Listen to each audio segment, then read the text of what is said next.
Bien, continuamos en esta organización sanitaria innovadora Hospital de Bellville, aquí en la sede de Redacción Médica, y vamos a hablar de proyectos de atención integrada y basados en valor, en una ponencia que se va a basar en 3 bloques: proyecto de compra pública innovadora STRAC, proyecto de transformación digital EOS y seguridad y empoderamiento de los pacientes a través de ERAS.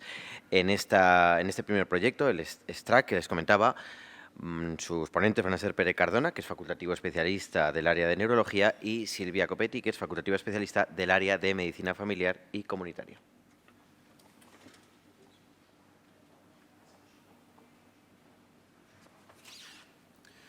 Bueno, buenas tardes. Yo os voy a explicar un proyecto de compra pública innovador. Es un proyecto de innovación. Como habéis visto, va ligado mucho a nuestro hospital, la innovación.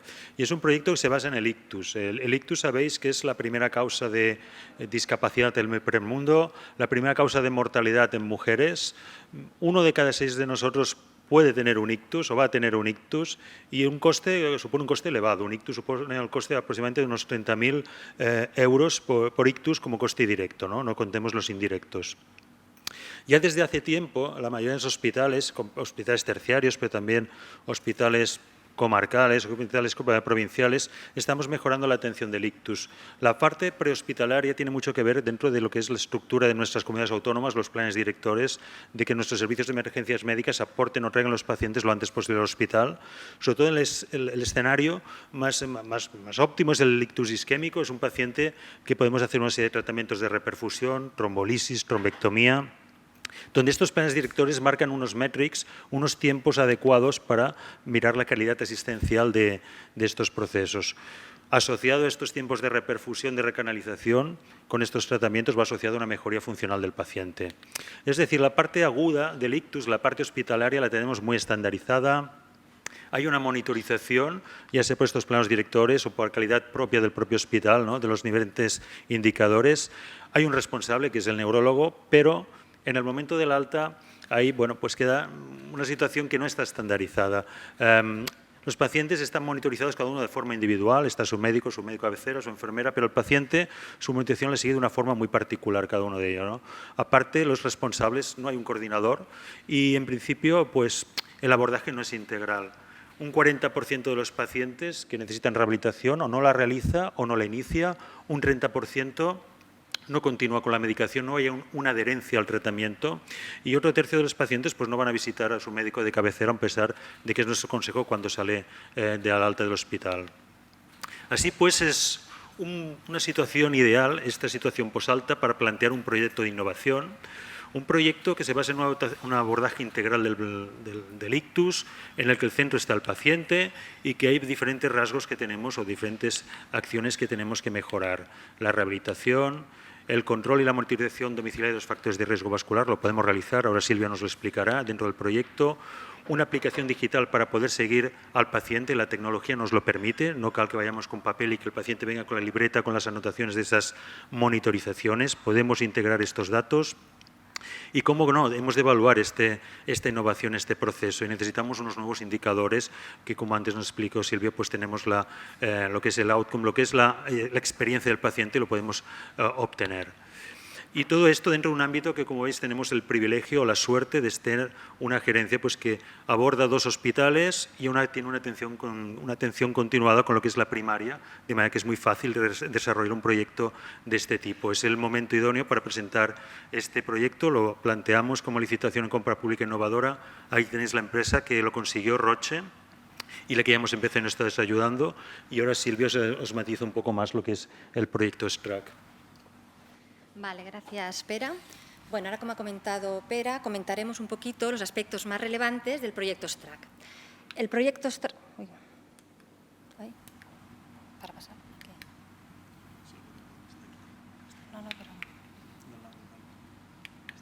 Vale.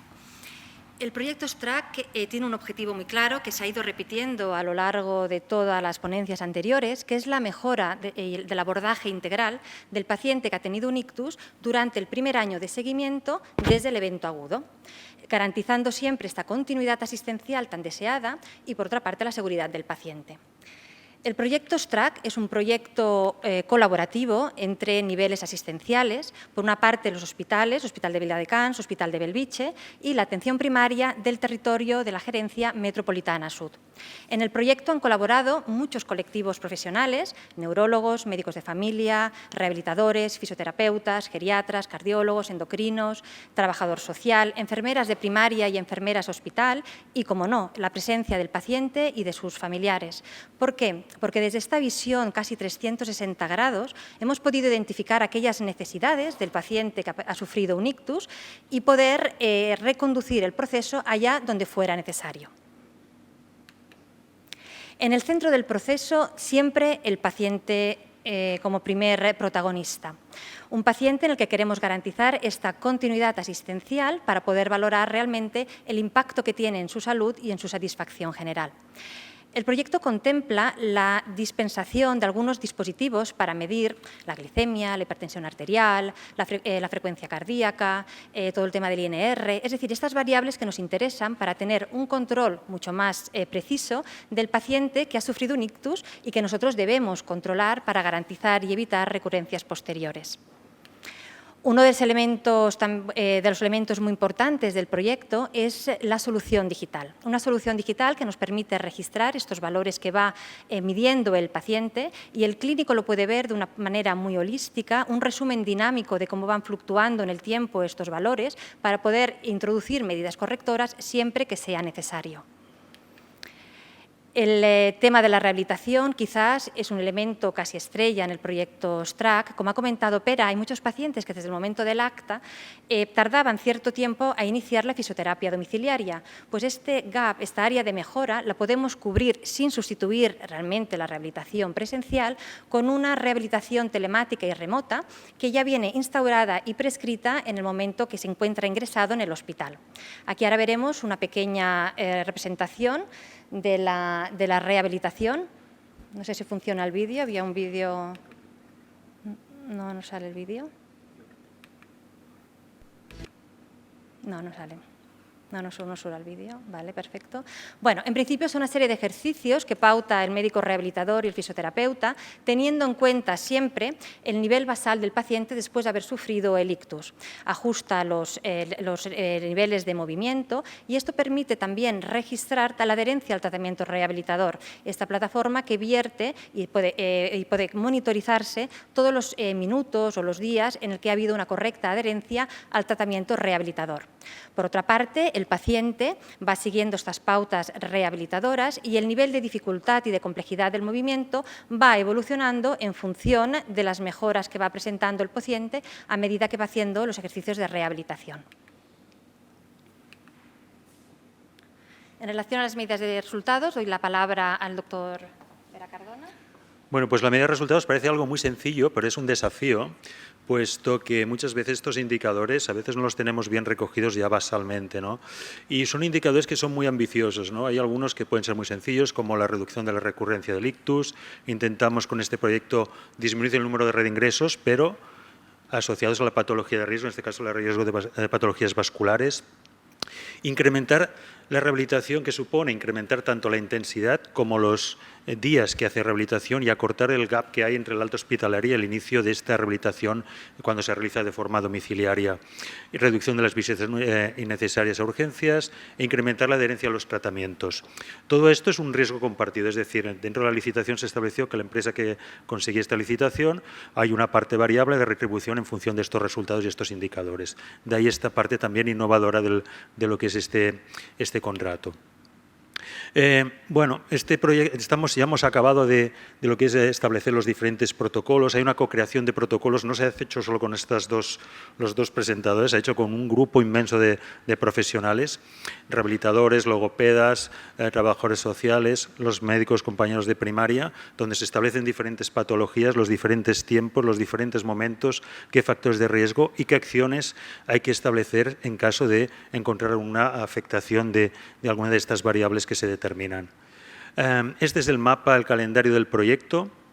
Ya hemos acabado la primera parte, la primera vez que veis la co-creación. Hemos ya incluido unos cuantos pacientes, esto empezamos el 10 de mayo, y bueno, estamos en una fase ahora que es el piloto de depurar lo que es en sí lo que es las plataformas, para posteriormente ya estandarizar el protocolo y el proyecto y las acciones diferentes para tener los primeros resultados y ver si realmente se ha producido algún cambio en estos resultados que suponemos y creemos que va a ser posible. Esto no ha sido sencillo, en la parte de co-creación. Fijaros que hay muchas entrevistas que se han realizado con muchos profesionales. La asistencia ha sido máxima en estas entrevistas de los profesionales, donde ha habido logopedas, rehabilitadores, trabajadores sociales. Es muy importante la dimensión social en estos proyectos, y en el cual también hemos contado, como hablamos antes, como explicaba ya, hemos tenido en cuenta el paciente, la experiencia del paciente, pero también tenerla antes de empezar el proyecto, qué es lo que espera el paciente de un proyecto de este tipo, ¿no? Y hemos hecho entrevista con ellos con más de 80 acciones realizadas. Aquí está solo un pequeño grupo de los que son los profesionales que han participado. Son profesionales de diferente ámbito, tanto de primaria o de diferentes servicios. Y bueno, pues esperemos que ahora que llevamos el 50 años de Bellvitge, para el 50 años pues ya tengamos los primeros resultados. Nada, muchas gracias. Y ahora paso al equipo, a los compañeros del siguiente proyecto, el doctor Comín.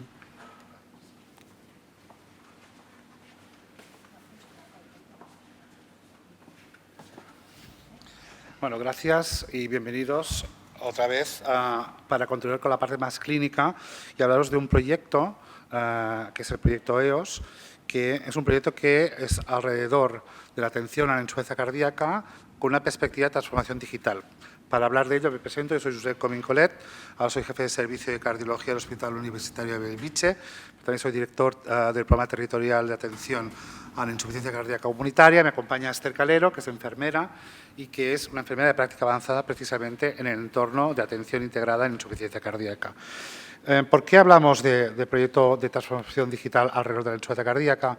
Y aquí tenemos un reflejo del proceso, el viaje del paciente que sufre insuficiencia cardíaca en nuestro entorno, ¿no? El paciente con esta entidad es un paciente que pasa o que sufre una condición que tiene un impacto muy negativo en muchos niveles, ¿no? La insuficiencia cardíaca supone un 2%, un 2% de la población tiene este diagnóstico en nuestro entorno y supone la causa número 1 de ingreso en los hospitales de agudos. Hay que tener en cuenta que hasta un 60% de la hospitalización evitable que un hospital como Bellvitge o cualquier hospital, incluso comunitario, hay en España, va a estar relacionada con esta enfermedad. Y ya lo dice la palabra, que hay un porcentaje de hospitalización que es muy evitable.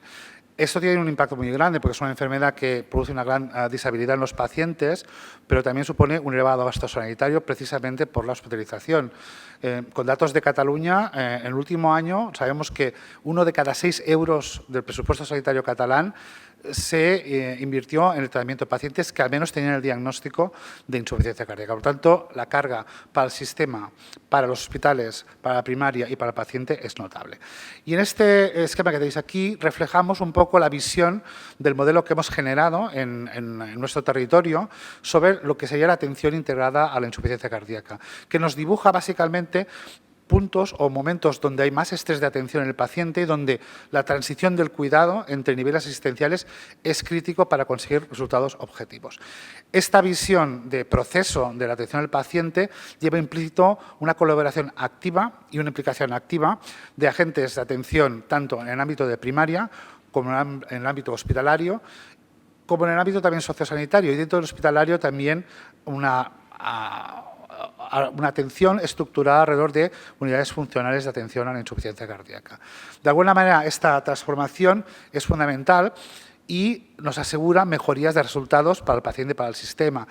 Ya hace mucho tiempo que en el entorno de la atención a la insuficiencia cardíaca, precisamente los elementos típicos de lo que ahora llamamos transformación digital han cobrado importancia, sobre todo la telemedicina. De hecho, es importante tener en cuenta qué es lo que hemos entendido hasta ahora que significaba salud digital, para hablar de transformación digital, en el contexto de la atención de cronicidad de alto coste como la insuficiencia cardíaca y qué es lo que entendemos ahora. Aquí pongo un poco el resumen de la evolución del concepto. Hemos pasado de una idea donde la e-health o la m-health era un elemento clave, ¿no? La telemedicina, la atención, monitorización a distancia del paciente con fallo cardíaco, para intentar abrir el abanico del concepto hacia otros elementos de salud digital, donde ya entran todas las tecnologías de información y comunicación, y esto significa sistemas de información, por ejemplo, y finalmente el concepto que nosotros acuñamos como nueva salud digital, donde hay otros elementos adicionales, y entran las ciencias computacionales avanzadas con la inteligencia artificial y otras tecnologías asociadas. Este es el contexto en el que nosotros creemos que un abordaje integrado de la atención en insuficiencia cardíaca puede, a pesar de los beneficios observados hasta ahora, mejorar aún más los resultados en salud de los pacientes.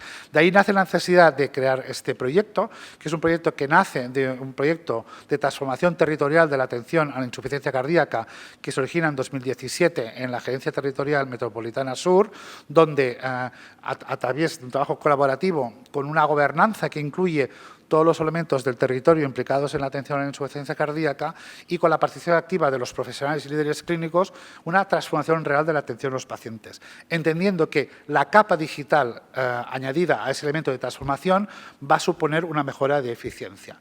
Este proyecto, que está apoyado por el Instituto Català de Salud, lo que persigue es precisamente ser capaces de diseñar e implantar sistemas que nos permitan dar esa capa digital al proceso de atención coordinada. Es decir, que de alguna manera el entorno de atención digital, sistemas de información, monitorización remota, inteligencia artificial, jueguen a favor de una mejora de la eficiencia. Por tanto, la implementación de un modelo de atención integral integrado centrado sobre este elemento digital es un elemento definitorio que creemos que va a ayudar a la mejora de la continuidad asistencial, mejora del estado de salud de los pacientes y a optimizar los recursos, a hacer el sistema más sostenible, ¿no?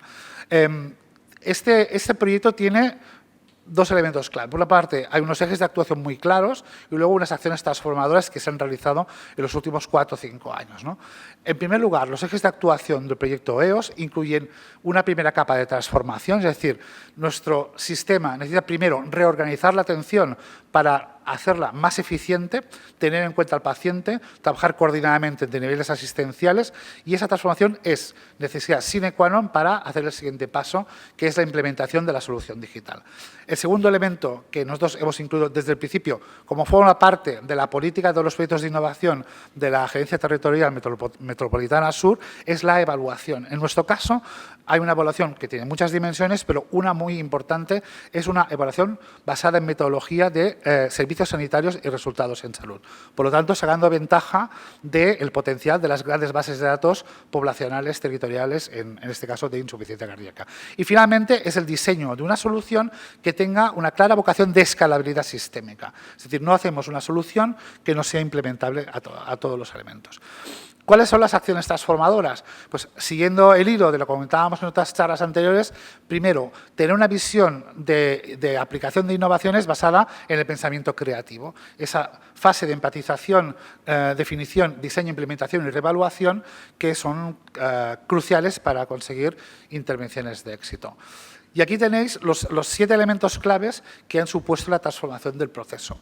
En primer lugar, la reingeniería del proceso basado en el modelo de atención crónica, que ha significado movilizar a profesionales de ámbito de atención primaria del hospital y generar un modelo de gestión centrado en la gestión del caso y promovido por enfermería de práctica avanzada. El segundo aspecto es entender que esta reestructuración de la atención, promocionando mucho la transición de los cuidados, debe o precisa de una planificación de la atención de forma estructurada y proactiva. Es decir, dejar de ser reactivos para tener intervenciones más proactivas, buscando equidad y calidad de los pacientes. Luego hay otros elementos clave en el proyecto que implican reforzar la continuidad asistencial, incorporar los elementos de atención remota, que luego veremos, y utilizar el potencial de las TIC precisamente para generar red de comunicación entre profesionales y también con los pacientes. Sacar ventaja precisamente de estos elementos de la eHealth, igual que en proyectos como STRAC o otros proyectos que veremos, donde el apoderamiento del enfermo va a centrarse en la utilización de herramientas y finalmente utilizar toda la información para poder generar elementos de toma de decisión en el paciente. Uno de los elementos claves que ha supuesto esta transformación basada en la digitalización ha sido la incorporación de la atención remota de los pacientes. Y para ello le voy a pedir a Esther Calero que de alguna manera nos introduzca a este concepto. Básicamente, os presentamos una de las plataformas y la utilización que hemos tenido en el seguimiento remoto de pacientes precisamente en su fase más avanzada. Hola. Bueno, yo voy a hablar un poquito de la práctica del día a día que nosotros utilizamos en el hospital. Decir que esto es una aplicación que nos ayuda a la telemonitorización y hacer telemedicina con los pacientes. Todo esto nos ayuda a tener al paciente más controlado durante la fase vulnerable que supone el periodo posalta, los 6 meses periodo posalta desde que un paciente ingresa por insuficiencia cardíaca en el hospital hasta que le damos de alta de este periodo más vulnerable donde hacemos un seguimiento más intenso del paciente. Todo esto hay que decir que nos ayuda a empoderar al paciente a que mejore mucho su autocuidado, pero también hay que decir que todo esto tiene que estar dentro de un proceso asistencial, como decía el doctor Comín, en el cual está basado en una vía clínica, en un proceso asistencial que está muy cuidado, un seguimiento estructurado, donde en cada momento del proceso la enfermería, en este caso, hace unas acciones y son evaluadas después para ver si estas acciones ha mejorado la parte del autocuidado del paciente. ¿De acuerdo? Entonces nosotros lo que tenemos es una aplicación que el paciente se baja en su móvil y esta aplicación tiene, como podéis ver, 2 iconos, uno de telemonitorización y uno de cuestionarios. El paciente introduce de forma manual o vía Bluetooth con los dispositivos de tensiómetro y báscula sus biomedidas cada día y nosotros los recibimos en nuestro ordenador, en nuestra práctica habitual, todas estas monitorizaciones cada 24 horas. Nuestro programa, el programa que nosotros tenemos y utilizamos, tiene introducidas unas alarmas, unas alertas, donde si estos parámetros creemos que hay algún tipo de descompensación, nos generan una alerta y es lo primero que nosotros vemos cuando abrimos el dispositivo, la aplicación en el ordenador. Y con esto hacemos las acciones que nosotros creamos convenientes con el paciente, como llamarle y preguntarle cómo se encuentra. Como podéis ver, aquí está la parte de los dispositivos, que normalmente nosotros lo que utilizamos es la báscula y el tensiómetro, y cada día el paciente realiza este registro en su domicilio y a nosotros nos llega vía Bluetooth todas las biomedidas. Igual con el tensiómetro, esto es un paciente real y en su domicilio se realiza el control de biomedidas y nos lo envía. Y esta es la parte de cuestionarios. Nosotros realizamos un cuestionario de 8 preguntas específico para la patología de insuficiencia cardíaca, que es muy sencillo. Cada día nos envían, a ellos reciben el cuestionario y nos lo tienen que enviar. Si una de estas preguntas el paciente nos contesta como positiva, pues para nosotros es un signo de alarma de descompensación de insuficiencia cardíaca y nos generaría una alarma y con el cual nosotros ya nos pondríamos en contacto con el paciente para ver qué es lo que está sucediendo. Todo esto hace, como he dicho, que este seguimiento que se hace de forma más intensiva durante los primeros 6 meses post-alta, el paciente sea como un entrenamiento. Al principio el paciente tiene más dudas, requiere más, nos llama más por teléfono por las dudas que tiene y cada vez el paciente se va empoderando y sabe más controlar sus signos de alarma y qué hacer en el caso de que esto suceda. Otra parte que tiene esta aplicación y que nos va muy bien son las videollamadas, que esto también es el mismo paciente haciendo una videollamada con mi compañera. Normalmente nosotros las visitas de enfermería todas son a distancia y están divididas entre visitas educativas y de titulación. Normalmente lo que hacemos es que las visitas de educación hacemos mediante videoconferencia, que serían por el aplicativo y desde hace un tiempo ya en el sistema de información que tenemos en el hospital también está introducido la parte de videollamada y entonces es muy fácil realizar la videollamada con el paciente. Y la parte de titulación sí que la realizamos normalmente con una llamada telefónica convencional porque necesitamos que sea más ágil. Como ya hemos recibido las biomedidas, si el paciente nos dice que está bien y la parte analítica también está bien, pues entonces ya podemos seguir titulando al paciente. Y la parte de educación que creemos que es más cómo está el paciente, le explicamos diferentes cosas de cómo se tiene que cuidar, sí que nos parece que es más importante que haya como un contacto visual. Y bueno, todo esto estaba dentro del ensayo clínico Hermes, que ahora el doctor Comín continuará explicando.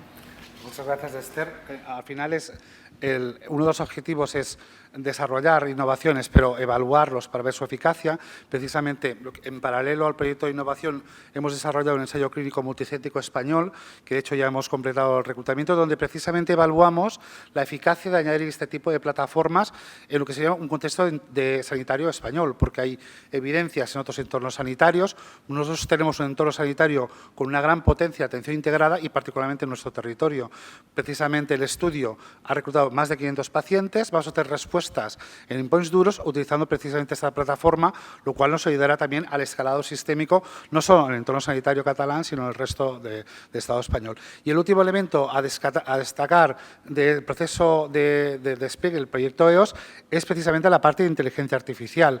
Y aquí lo que entra es de alguna manera, sacar ventaja del potencial enorme que tenemos cuando trabajamos, por una parte, con sistemas de información donde los procesos de atención están incrustados como vías clínicas electrónicas, nos da una cantidad ingente de información, de variables, de proceso, que nos permiten construir indicadores. Esa misma información, conjuntamente con los datos de la plataforma de monitorización, más la información de los eventos del paciente y datos asociados, nos da una fuente de datos generadas, donde podemos obtener información valiosísima de cara a hacer business intelligence y tomar decisiones del paciente. Estamos actualmente en una fase de diseño de arquitectura de datos, precisamente para generar propuestas de modelos de atención que permitan, por una parte, tener un control de proceso y de cómo estás obteniendo resultados poblacionales en cuanto, por ejemplo, a reingresos, como también información individual sobre si el paciente o no ha alcanzado objetivos terapéuticos o educativos y, finalmente, también generar, en la fase tercera, elementos de medicina de precisión individualizados, es decir, algoritmos que nos permitan, de forma predictiva, detectar quién va a ir mal para hacer actuaciones preventivas. Es lo que se llama un sistema de salud que aprende de él mismo. Por lo tanto, el proyecto está en marcha, pero si la transformación, llamémosle analógica previa, no va a funcionar. Y aquí les presento precisamente los resultados preliminares con datos poblacionales de lo que ha supuesto las primeras fases de implementación del proyecto. Hemos observado con datos a nivel del CatSalud reducción de mortalidad, reducción de hospitalización, una reducción importantísima de hospitalización prevenible del 56%, con mejorías notables en PREMS y PROMS, mejoría de autocuidado al 35% y calidad de vida al 69%. A día de hoy, por lo tanto, esta transformación supone que un paciente del ámbito territorial de Metropolitana Sur, la zona de Belvitge y SAP Delta del Llobregat, tiene un 20% menos de riesgo de mortalidad y de hospitalización que el paciente medio a nivel del sistema sanitario catalán. Por lo tanto, resultados preliminares, creemos que esta transformación digital aportará valores añadidos en 4 aspectos fundamentales. Resultados en salud. Está claro que va a haber una mejoría, y lo pensamos porque el Hermes nos ayudará a demostrarlo, que encima de la mejoría obtenida analógicamente va a haber beneficios en mortalidad y en hospitalización, pero tiene impacto en otros sistemas. Procesos de este tipo, que abarcan todos los elementos de primaria del hospital, potencian el liderazgo profesional, implican a los profesionales como gestores y agentes de cambio. Finalmente, también promueve la mejor, digamos, versión del concepto de salud central en la persona. ¿Por qué? Porque el paciente está directamente implicado en el manejo y participa a través de la experiencia en la toma de decisiones sobre el proceso. Y finalmente, desde una vertiente de gestión clínica, porque nos permite obtener mejorías que hacen que nuestro sistema sanitario sea más sostenible. Muchas gracias. Y cedo la palabra al siguiente ponente, no me acuerdo el nombre.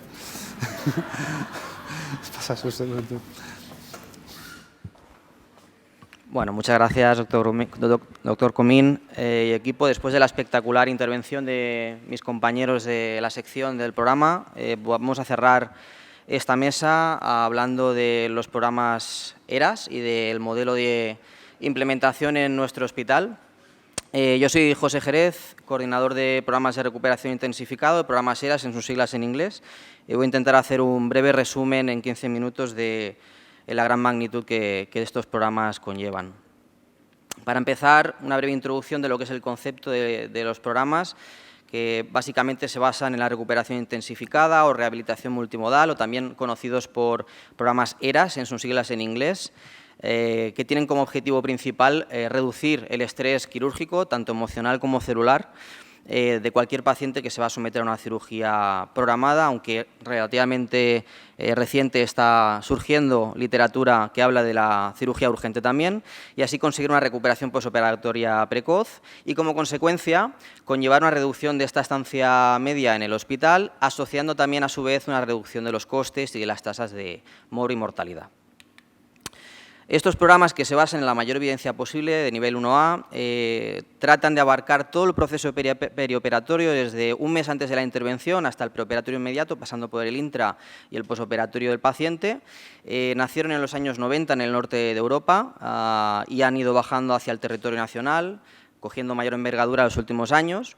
Y la implantación podríamos decir que está directamente relacionada con la compliance, que es un concepto que cada vez está tomando más forma y más relevancia en estos programas, que se basa en la adherencia a los protocolos en todas sus fases. Es por este motivo que para nosotros medir indicadores y medir el proceso es de especial interés, y estos indicadores se basan nuevamente en toda la literatura que hay a través de las sociedades científicas que los evalúan, la ERA Society a nivel europeo e internacional, la Vía Clínica RIC a nivel estatal por el Ministerio, y nosotros como hospital hemos formado nuestro propio sistema de audit y de mejora continua, como ha explicado anteriormente la doctora Álvarez, ya que para nosotros son trascendentales evaluar el resultado.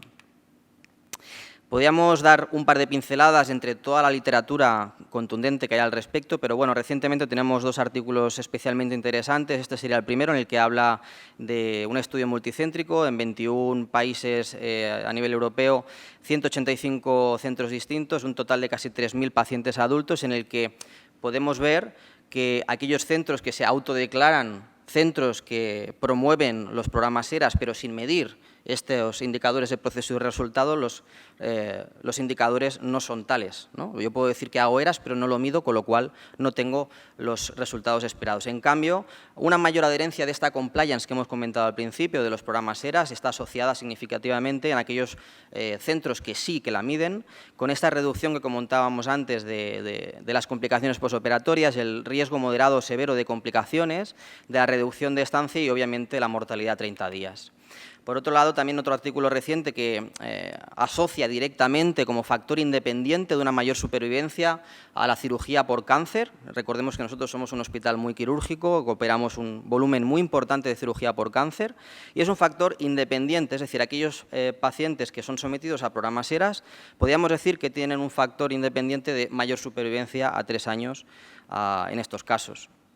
Así pues, tenemos una serie de puntos claves para elaborar estos programas, que básicamente, por un lado, es revisar las prácticas tradicionales, que esto también lo he introducido anteriormente en el primer bloque, valorar puntos clave específicos por cada tipo de cirugía, es decir, tendríamos un 70% de elementos transversales y un 30% aproximadamente de específicos, y analizar por cada punto la mayor evidencia posible para ponerla en práctica, a través de medidas perioperatorias, a través del equipo multidisciplinar, cogiendo como eje transversal los cirujanos, anestesiólogos y enfermería, pero sin olvidarnos del resto, que también son piezas clave, como puede ser nutrición, endocrinología, fisioterapia, rehabilitación, etc. Y obviamente, y la línea de todo lo que hemos comentado durante el día de hoy, con la participación activa del paciente y de sus familias durante todo el proceso.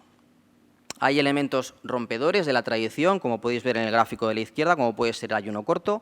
Ya no aplicamos en los programas ERAS ayunos de 8 o 12 horas, sino que reducimos el ayuno a 2 o 3 horas a líquidos para que el paciente llegue en mejores condiciones a la cirugía, y además ofrecemos una sobrecarga de hidratos de carbono que repercutirá en el menor catabolismo celular, menor resistencia a la insulina y una mayor energía para movilización en el posoperatorio precoz. Luego, por otro lado, podríamos hablar del concepto de prehabilitación, que también se engloba a este programa ERAS, cronológicamente un mes antes de la intervención, con los objetivos prácticamente similares a los de los programas ERAS que hemos comentado antes, y esta prehabilitación ya abarca un concepto multimodal de ejercicio físico, nutrición, cognitivo, incluso deshabituación a tóxicos. Todo esto lo empezamos a ejecutar como un motor automático un mes antes de la intervención, con todos estos puntos clave en el que el personal sanitario, liderado y coordinado habitualmente en nuestro centro como un modelo británico por la Coordinadora de Enfermería, busca posibles factores de riesgo de complicaciones del paciente orientados a la cirugía y abarca desde la educación sanitaria, ejercicio físico, suplementos dietéticos, mejora cognitiva del paciente, adecuación de la homeostasis para reducir los riesgos y ejecutar o discernir diferentes tratamientos específicos con ayuda de los especialistas con los que contamos. Todo esto se basa en la literatura publicada. Todo esto lo pueden encontrar escaneando este código QR a través de las guías internacionales. Tenemos hasta 33 guías de diferentes procesos clínicos. Inicialmente se originó en la cirugía general y digestiva, pero ha ido creciendo y se ha ido analizando y se ha ido evidenciando que es beneficioso para cualquier tipo de cirugía, y aquí lo pueden encontrar para ejecutarlo en cualquier centro hospitalario. También tenemos la versión estatal, avalada por el Ministerio de Sanidad y promovida por el Grupo Español de Rehabilitación Multimodal, que también la pueden encontrar en este código QR, en el que también se analiza toda la evidencia y se pone a disposición de cualquier personal sanitario. Y nuestro modelo de implantación tiene este organigrama en el cual la coordinación de programas de recuperación intensificada cuelga de dirección de procesos y de dirección de enfermería, y en el que se basa en estos indicadores de proceso y de resultado avalados por las sociedades científicas, y sin olvidar este eje transversal de referentes multidisciplinares, tanto anestesiología como la especialidad quirúrgica en cuestión, enfermería, fisioterapia, rehabilitación, nutrición y dietética, y otros actores imprescindibles en todo el proceso, quizá un poco más transversales, como pueden ser UFIs, trabajo social, personal administrativo, por supuesto, personal de reanimación posquirúrgica, deshabituación tabáquica, psicología, psiquiatría, endocrinología, etcétera, etcétera. ¿Qué servicios tenemos actualmente en marcha con este tipo de programas? Podríamos decir que casi todo el hospital está en marcha dentro de los programas ERAS a nivel de especialidad quirúrgica en mayor o menor progresión de implantación. Únicamente faltaría en este gráfico la neurocirugía, que está en proceso de llegar en breve, porque desde cirugía ortopédica y traumatológica hemos llegado a la cirugía del raquis, que a su vez comparte proceso con neurocirugía, y esto sería una puerta de entrada para llegar a abarcar más procesos dentro de la especialidad. Y comentar que desde cirugía maxilofacial ha servido para expandir el proceso a toda cabeza y cuello.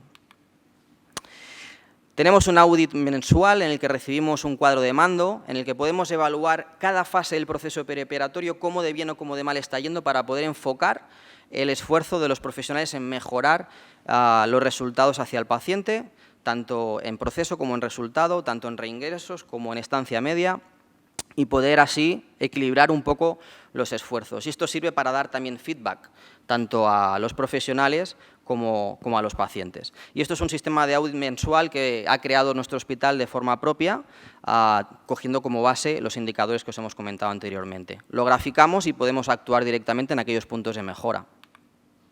Para mostrar algunos de los resultados que hemos conseguido hasta ahora, pues comentarles que hemos reducido notablemente la estancia actual respecto a la estancia preimplantacioneras. Aquí tienen una serie de números a grosso modo. Pueden ver que en algunos procesos concretos se ha reducido la mitad o más de la mitad la estancia media, pero cuidado, sin aumentar los reingresos ni la morbilidad de estos pacientes. Esto es un valor añadido. Por otro lado, también medimos la satisfacción de estos pacientes y, como pueden ver, todos ellos están o satisfechos o muy satisfechos de haber recibido este trato o este programa durante todo su proceso perioperatorio.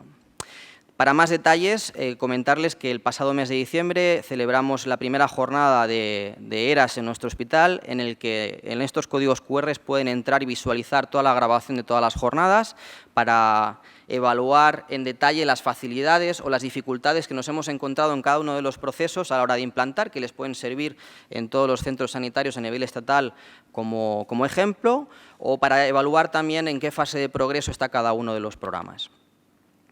Por último, explicarles que, en la línea de lo que se ha ido diciendo hasta ahora, también involucramos a nuestros pacientes en la co-creación de estos programas, utilizando la metodología que ha explicado la señora Millat anteriormente, utilizando los mapas, el Patient Journey Map, entre otros elementos instrumentales, para que los pacientes nos aporten su experiencia y podamos mejorar en el proceso de la implementación. Les dejo con un pequeño vídeo que han elaborado las enfermeras ERAS de nuestro hospital, donde explican su papel y la importancia de las mismas.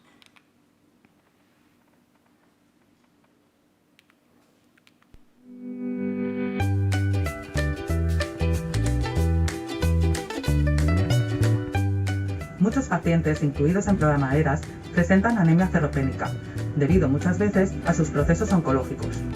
Por este motivo, es un ítem muy importante en las acciones de prehabilitación corregir y optimizar dicha anemia previa al tratamiento quirúrgico para prevenir complicaciones intraoperatorias y postoperatorias. Para ello, utilizamos protocolos consensuados con cirugía y anestesia, que nos ayudan a aplicar estas medidas de forma protocolizada y segura. La prehabilitación en el contexto ERAS en el programa de trasplante hepático nos ha permitido optimizar el estado tanto mental como físico del paciente que se va a someter a un trasplante, detectando de manera precoz problemas que puedan hacer que el trasplante al final no sea un éxito. Toda cirugía desencadena una respuesta metabólica al estrés quirúrgico que se acompaña de hiperglicemia y de insulinoresistencia, lo que provoca un aumento de la movilidad posoperatoria y un aumento en la duración de la estancia hospitalaria. Para reducir este estrés podemos reducir el periodo de ayuno prequirúrgico, lo que mejorará la sensación de bienestar del paciente sin aumentar el riesgo de broncoaspiración, además de reducir la resistencia a la insulina. Por otro lado, la administración de soluciones de carbohidrato orales en el periodo previo al ayuno nos permite mantener las reservas energéticas del paciente, además de frenar su catabolismo proteico. Todo esto nos permite reducir la morbilidad posoperatoria y las posibles complicaciones. El programa ERAS nos permite realizar una anamnesis extensa de los pacientes, detectando así problemáticas como pueden ser el consumo de tabaco, de alcohol, estados de desnutrición y ofrecer solución antes de la cirugía, hecho que repercute muy positivamente en resultados de salud, disminuyendo complicaciones, reduciendo días de ingresos y reduciendo reingresos hospitalarios después del alta. Dentro del quirófano, enfermería vela porque el paciente permanezca en una posición quirúrgica segura para reducir riesgos o complicaciones como pueden ser las neuralgias, úlceras o trombos, utilizando perneras, medias de compresión, etc. También es sumamente importante tener un control de los líquidos administrados. En la fase posoperatoria se fomenta la movilización precoz y progresiva del paciente, con el objetivo de reducir y evitar complicaciones circulatorias, respiratorias y digestivas. De igual modo, la ingesta temprana de líquidos, progresando el tipo de dieta, también ayuda a prevenir complicaciones digestivas. Hay que tener en cuenta, para garantizar la seguridad del paciente, adaptar la textura de los alimentos y conocer alergias e intolerancias alimentarias. Nuestro programa ERAS incluye un seguimiento después del ingreso hospitalario. Contactamos con la persona a las 24 horas y 30 días de manera estandarizada, para tener la certeza de que no se está produciendo ningún evento adverso que pueda complicar su postoperatorio tardío. Además, el paciente se siente más seguro al tener una vía rápida de contacto con el equipo que le ha atendido durante su estancia hospitalaria. El ERAS al final lo que hace es garantizar la continuidad del paciente, ¿no? Establecer una manera de trabajar uniforme, que sea homogénea para todo el mundo, que el objetivo principal sea que el paciente llegue en las mejores condiciones en el prequirúrgico, que su estancia hospitalaria sea lo más agradable posible y que haga las menos complicaciones posibles, y de eso también forma parte nuestro trabajo, ¿no? Al final, que tengamos ese impacto en el paciente, que podamos decir, pues gracias a nuestra intervención, el paciente ha reducido su estancia, no ha hecho una complicación respiratoria, el dolor ha estado controlado y además no solo impacta en la hospitalización, sino que debemos entender que cuando el paciente se va a casa es importante esa continuidad.